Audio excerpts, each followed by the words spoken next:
கார்த்திகை தீபம் தொடரில் ரேவதிக்கு ஏதோ கண்டம் இருக்குது.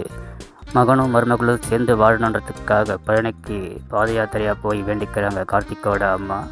அதன் பலனாக ஆஸ்திரேலியா செல்லவிருந்த ரேவதி ஆஸ்திரேலியா செல்லாமல் முடியாமல் சூழ்நிலை உருவாகிடுது.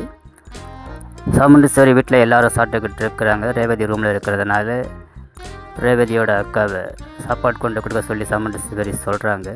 மயில் செய்கை காட்டி சாப்பாடு எடுத்துகிட்டு போக வேணாம், அதை கார்த்திகிட்டே கொடுத்து அனுப்பு அப்படின்னு சொல்கிறாரு. பிறகு ரேவதியோட தங்கச்சிக்கிட்ட கொடுக்குறாங்க. ஆனால் மயில் எட்டேருந்து செய்கை காட்டி எனக்கு வேலை இருக்குன்னு சொல்லிட்டு ரேவதியோட தங்கச்சியும் போயிடுறா. சில கார்த்திக் எடுத்துகிட்டு போக வேண்டிய சூழ்நிலை வருது. அங்கே நிற்கிற மயிலை பார்த்து எல்லாம் அவங்க வேலை தானே கார்த்திக் கேட்குறாரு.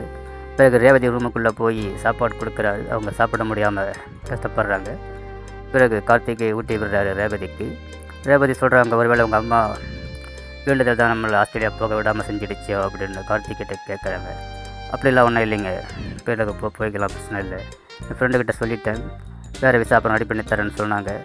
அங்கே கை சரியாக நான் சரியாக ஒர்க் பண்ண முடியாது அப்படின்னு அவங்க ஃப்ரெண்டை சொன்னதா கார்த்திகிட்ட ரேவதி சொல்கிறாங்க.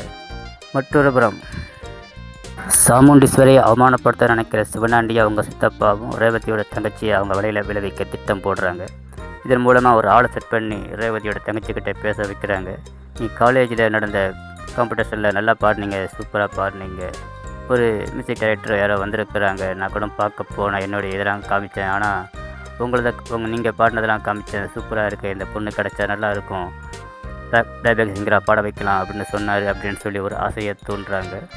அவங்க நினச்சி பார்க்குறாங்க, ரேவதியோட தங்கச்சி சாமுண்டீஸ்வரி இதான் கடைசி, இதுக்கு மேலே பாடக்கூடாதுன்னு சத்தம் போடுறது, இதெல்லாம் எங்களுக்கு சரிப்பட்டு வராது, வேணாம் அப்படின்னு சொல்லிட்டு போகிறாங்க. இருந்தாலும் விடாப்பிடியாக ஆசையை தூண்ட விதமாக பேசுகிறாங்க. பிறகு சிவனாண்டி சித்தப்பாவும் கேட்குறாங்க என்ன ஆச்சுன்னு. கண்டிப்பாக நாளைக்கு அவள் ஹோட்டலுக்கு வருவா அப்படின்னு அந்த பொண்ணு சொல்லிட்டு போயிடுறா. அவருக்கு பணம் கொடுக்குறாரு.